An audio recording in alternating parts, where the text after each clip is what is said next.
Assalamualaikum warahmatullahi wabarakatuh. Di sini kami dari kelompok 6 akan menjelaskan materi tentang prinsip umum dalam perkembangan harta wakaf serta panduan dalam merealisasikan tujuan wakaf. Sebelumnya, nama saya Iva Aprilia bersama kedua orang teman saya Intan Aditya dan Samsul Arifin. Yang pertama, saya akan menjelaskan tujuan wakaf. Dalam Undang-Undang Republik Indonesia Nomor 41 Tahun 2004 tentang wakaf, bahwa wakaf bertujuan memanfaatkan harta benda wakaf sesuai dengan fungsinya, serta wakaf berfungsi mewujudkan potensi dan manfaat ekonomis harta benda wakaf untuk kepentingan ibadah dan untuk memajukan kesejahteraan umum. Selanjutnya, merealisasikan tujuan wakaf. Yang pertama, membentuk badan wakaf yang dapat mengelola wakaf. Jadi, sebelum merealisasikan tujuan wakaf, hendaknya membentuk badan wakaf yang beranggotakan orang yang sudah profesional untuk mengelola wakaf secara baik dan benar. Yang kedua, mengembangkan wakaf secara produktif dengan pembinaan nazir. Jadi, merealisasikan tujuan wakaf ini juga perlu membina nazir, agar nazir tahu cara mengembangkan wakaf secara produktif. Yang ketiga, lembaga wakaf dapat menerapkan salah satu strategi pengembangan, yaitu strategi kemitraan. Jadi, dalam merealisasikan tujuan wakaf, hendaknya lembaga wakaf menerapkan strategi pengembangan, yaitu strategi kemitraan. Selanjutnya adalah sistem pengelolaan SDI. SDI di sini maksudnya adalah sumber daya insani, lebih ke pengelolaan nazirnya. Seperti yang kita ketahui bahwasannya nazir itu adalah orang yang diberi amanah untuk mengelola wakaf. Dalam pengelolaan wakaf yang baik dan untuk meningkatkan kemampuan nazir itu diperlukan sistem pengelolaan SDI yang handal. Sistem pengelolaan tersebut memiliki tujuan, yaitu yang pertama, mengembangkan dan meningkatkan pengetahuan, kemampuan, dan keterampilan nazir. Nah, nazir sebagai pengelola wakaf yang menjadi ujung tombak pengembangan dan pengelolaan harta wakaf dituntut untuk menjadi profesional dalam hal ini. Nazir diharuskan untuk mampu membangun kemampuan manajerial yang tangguh, profesional, dan mempunyai tanggung jawab penuh terhadap harta wakaf. Yang kedua, yaitu membentuk sikap dan perilaku nazir. Membentuk sikap di sini adalah sikap yang amanah dan adil sehingga dapat dipercaya untuk mengelola harta wakaf secara baik dan dapat mempertanggungjawabkan di hadapan Allah Subhanahu wa taala. Yang terakhir adalah menciptakan pola pikir sehingga dapat memahami dan menerapkan pola pengelolaan wakaf. Menciptakan pola pikir di sini maksudnya adalah paham baik dari segi peraturan perundang-undangan maupun paham dalam tata cara pengelolaan wakaf yang berorientasi pada syariat Islam. Untuk selanjutnya yaitu prinsip-prinsip umum perkembangan harta tanah wakaf.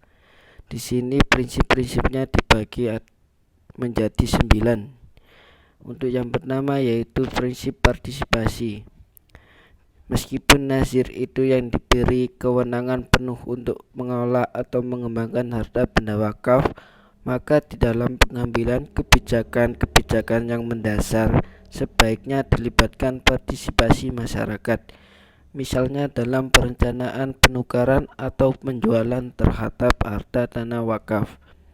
Kedua, prinsip penegak hukum.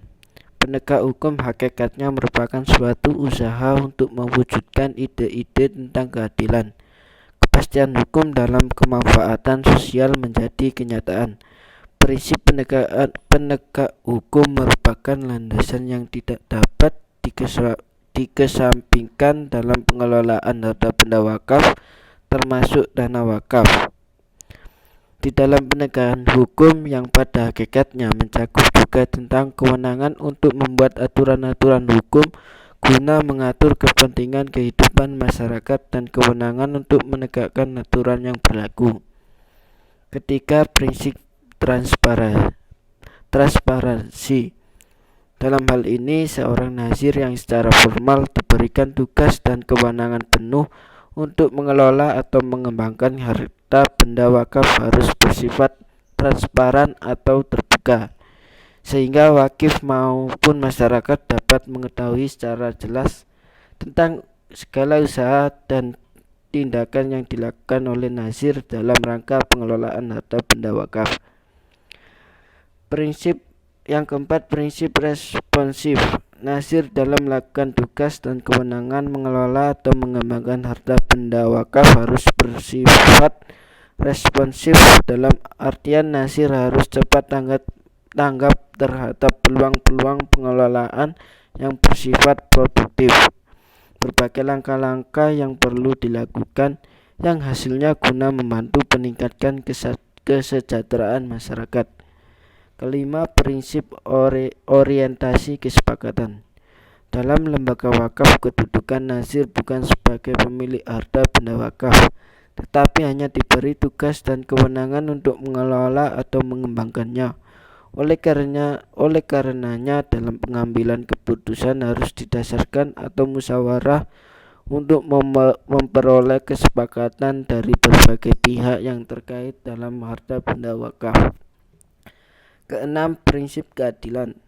Pemanfaatan terhadap hasil harta benda wakaf harus dilakukan secara adil. Siapa yang berhak atau hasil pengelolaan atau pengembangan dari harta benda wakaf itu. Pemanfaatan terhadap harta benda wakaf sangat luas, antara lain untuk menunjang sarana peribadatan, pendidikan, kesehatan, membantu fakir miskin, dan kepentingan umum yang lainnya. Maka harus dilakukan secara profesional yang berlandaskan kesetaraan keadilan. 7. Prinsip efektif dan efisien.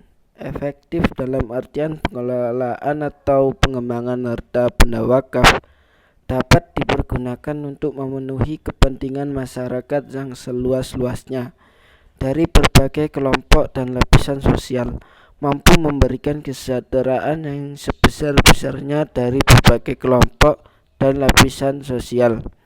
Sedangkan efisien dalam artian pemanfaatan hasil pengelolaan atau pengembangan harta benda wakaf dilakukan dengan jalan yang sebaik mungkin. Jangan sampai terjadi suatu pemborosan.